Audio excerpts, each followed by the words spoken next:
बादब बा मुलाहजा में मैं फजल इमाम मलिक। सर्दी के मौसम में भी बंगाल में सियासत का तापमान उफान पर है।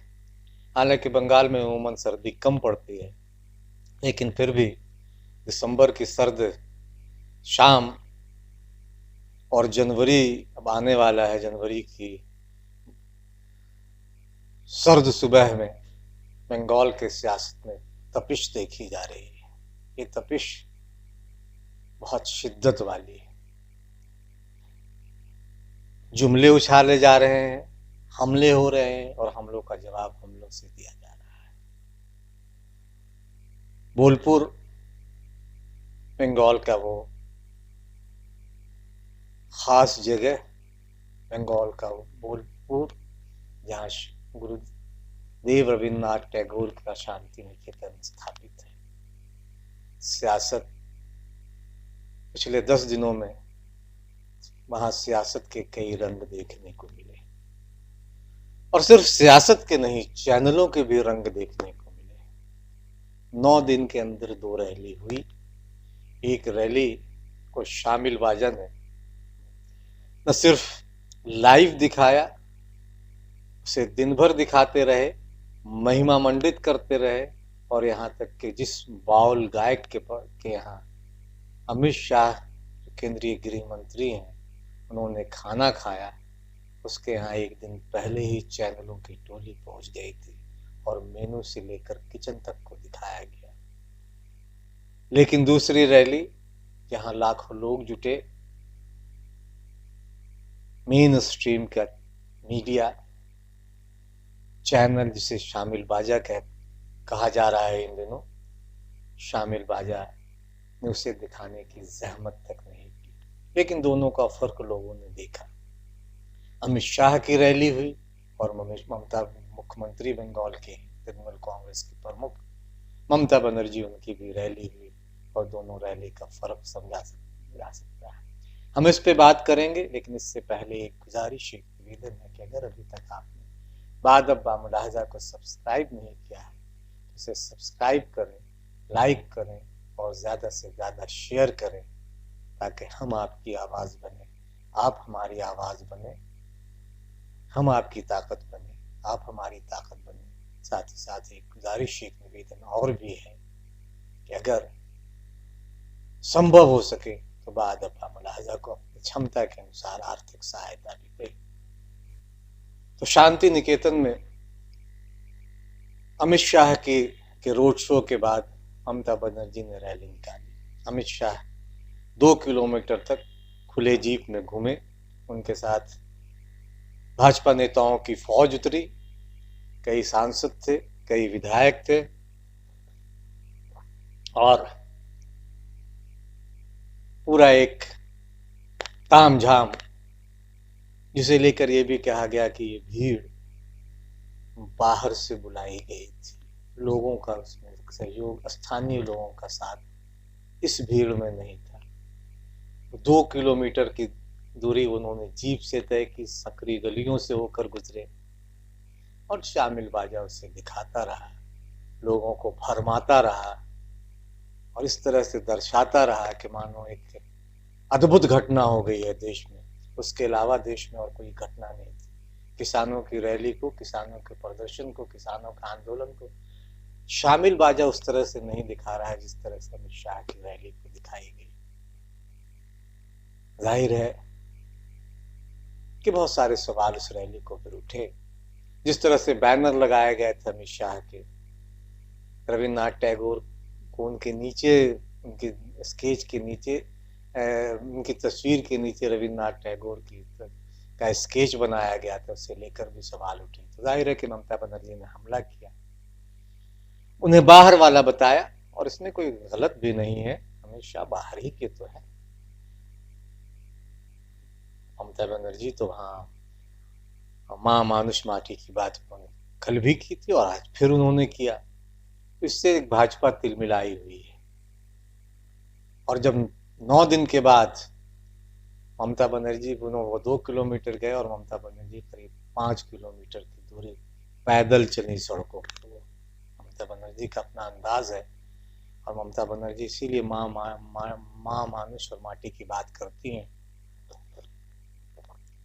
और तृणमूल कांग्रेस शायद इसी वजह से वहां अपने को स्थापित भी कर पाई है। और इसमें शामिल लोगों और देखने वालों का जिस तरह से हुजूम था, वो अपने आप में एक नई कहानी बता रहा था, सियासत के नए रंग को दिखा रहा था। और आधिकारिक तौर पे बात करें तो अमित शाह के जो रोड शो हुआ था, वो खुली जीप में जिस तरह से घूमे थे, उसमें से 40 से लेकर 60,000 लोगों का आकलन है कि करीब 40 से लेकर 60,000 लोग उसमें शामिल थे। लेकिन ममता बनर्जी की इस पद यात्रा में आधिकारिक तौर पे पुलिस का भी कहना है, पुलिस स्थानीय पुलिस का, कि करीब 1,60,000 70,000 के लोगों के आसपास होंगे। हालांकि अगर अनाधिकारिक तौर पे बात की जाए तो बहुत सारे लोग करेंगे कि 3 से 5 लाख लोग उसमें शामिल थे। लेकिन पुलिस की अगर पुलिस के बयान को ही हम सही माने तो करीब 1,60,000 से 70,000 लोग ममता बनर्जी की उस पद यात्रा में शामिल थे।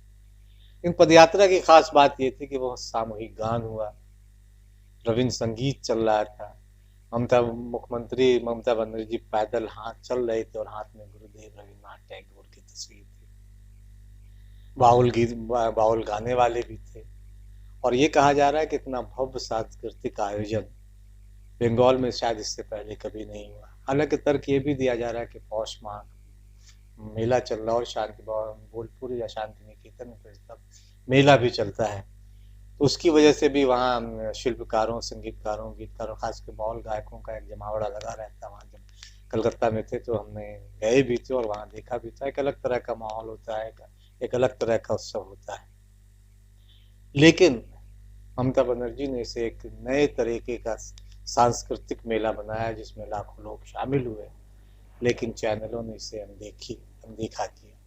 जाहिर है कि सवाल उठेंगे, और उठेंगे तो बहुत सारी बातें होंगी, क्योंकि अगर मेन स्ट्रीम का मीडिया अमित शाह के उस रोड शो को दिन भर लाइव चलाता रहा हो, जहां वो खाना खाया जिस बाउल गायक के यहाँ, उनके किचन से लेकर मेनू तक की बात उन्होंने दिखाई। एक दिन पहले कई चैनल पहुंच गए थे, क्या बनाया जा रहा हो, बैगन भाजा से लेकर क्या और क्या क्या तरह तरह की बातें कर रहे, जो होता रहता है इस तरह की खबरों में शामिल बाजा ही ठहरे, वो बजाते रहे कि क्या होना है क्या नहीं होना। लेकिन दिलचस्प ये भी है कि जिस बाउल गायक के यहाँ अमित शाह ने खाना खाया, उस बाउल गायक से उन्होंने बात तक नहीं की।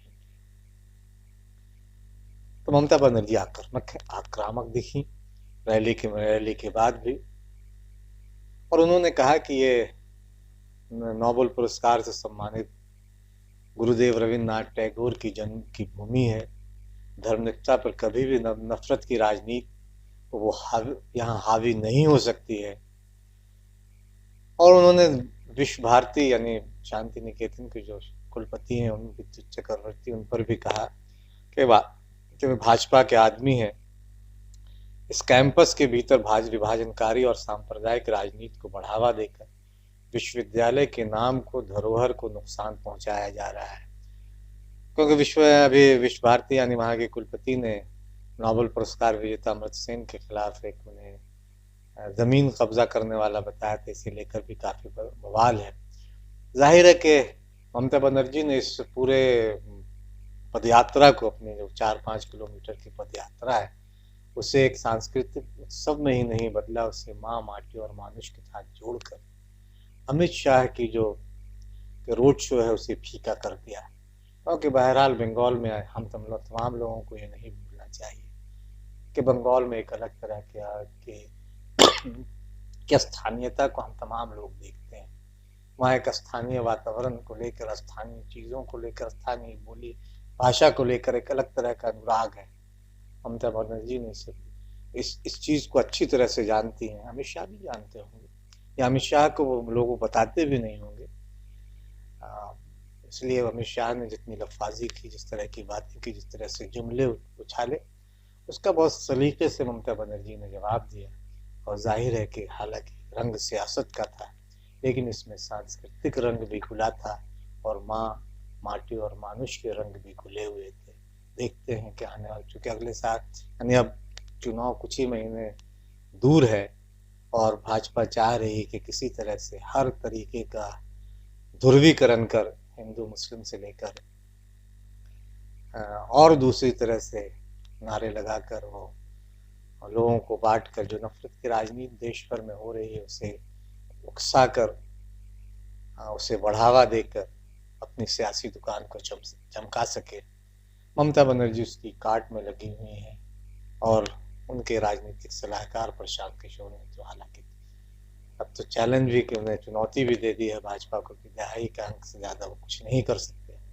जाहिर है कि भाजपा इससे परेशान होगी और ममता बनर्जी की इस पद यात्रा ने तो उसकी परेशानी ज़रूर बढ़ाई होगी, क्योंकि भाजपा में आपसी सरपुटौल भी है और भाजपा के जो पहले के लोग हैं वो तृणमूल कांग्रेस से रातों रात आयातित होने वाले लोगों से खफा हैं, उनके खिलाफ मारपीट भी कर रहे हैं। देखिए आने वाला दिन किस तरह का सियासी रुख बंगाल में लेता है, कौन सी पटरी पर सियासत की रेल दौड़ती है, देखना दिलचस्प होगा, क्योंकि वहाँ के राज्यपाल भी जिस पद पे वो अपने पद के खिलाफ इस संवैधानिक पद पे है उसकी गरिमा के खिलाफ वो एक भाजपा कार्यकर्ता की तरह काम कर रहे हैं। ये भी अपने आप में बड़ा सवाल है।